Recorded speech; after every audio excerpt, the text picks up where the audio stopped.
রাজধানীর শাহজাদপুরে একটি আবাসিক হোটেলে ভয়াবহ অগ্নিকাণ্ড ঘটেছে। আপনারা দেখতেই পাচ্ছেন, আমি এই মুহূর্তে অগ্নিকাণ্ডে ক্ষতিগ্রস্ত যেই জায়গাটি সেখানে অবস্থান করছি এবং এখন পর্যন্ত ফায়ার সার্ভিসের সূত্র মতে 4 জনের মৃতদেহ উদ্ধার করা হয়েছে এবং 2 জনকে জীবিত উদ্ধার করা হয়েছে। আগুন লাগছে পরে আইসে শুনলাম যে আগুন করতে আইসে দেখতে দেখতে তাড়াতাড়ি করে জ্বলতেছে।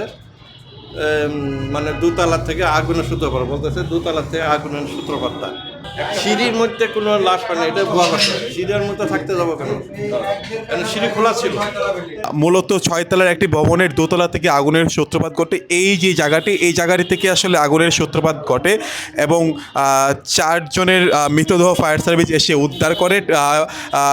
স্থানীয়দের সাথে কথা বলে জানতে পেরেছি যে 12টার দিকে আসলে আগুনের সূত্রপাত ঘটে এবং এখানে ফায়ার সার্ভিস 12:30টার দিকে এসে উপস্থিত হয় এবং প্রায় 2 ঘন্টার চেষ্টায় আগুন নিয়ন্ত্রণে আনতে পেরেছে।